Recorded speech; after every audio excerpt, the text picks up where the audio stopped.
आज गरमागरम बटाटे वडे करत आहे, त्यासोबत ही चिंच आणि गुळाची चटणीसुद्धा करत आहे. सगळ्यात अगोदर पाणी तापल्यावर त्यामध्ये मग मी चिंच घातली, गूळ घातलं. चिंच आणि गूळ तुम्हाला किती आंबट हवी आहे किंवा किती गोड हवी आहे त्याप्रमाणे तुम्ही चिंच आणि गुळाचं प्रमाण घेऊ शकता. गूळ विरघळल्यावर त्यामध्ये मग मी मिरची पावडर घातली, चिमूटभर मीठ घातला आणि घट्ट होईपर्यंत शिजवून घेतली. चटणी मस्त घट्ट झाल्यावर गॅस बंद करून मग ती वाटीमध्ये काढून मग थंड करून घेतली.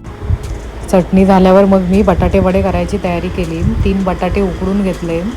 आता उकडलेल्या बटाट्यांना फोडणी देण्यासाठी तयारी चालू आहे.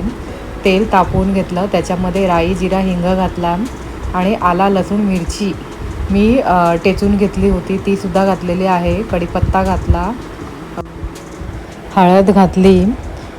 मग ही फोडणी थंड झाल्यावर मग ती उकडलेल्या बटाट्यांवर ओतून मग त्याच्यावर बारीक चिरलेली कोथिंबीर घातली, चवीनुसार मीठ घातला आणि या आकाराचे बटाट्याचे मी वडे करून घेतलेले आहेत. वडे तळण्यासाठी वरच्या आवरणासाठी चणा डाळीचं पीठ घेतलेलं आहे, हळद घातलेली आहे त्यामध्ये आणि चवीनुसार मीठ घातलेलं आहे. यामध्ये मग मी तांदळाचं पीठसुद्धा घातलेलं आहे आणि पाणी घालून बॅटर मी बनवून घेतलेलं आहे. तेल तापल्यावर वडे आता तळून घेत आहे. वडे तळून झाल्यावर मग मी मिरच्यासुद्धा तळून घेतलेल्या आहेत बेसनमध्ये घोळवून.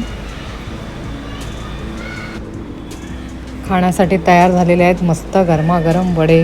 हे आहे आजचं दुपारचं जेवण. कसं वाटलं ते कमेंट करून नक्की सांगा.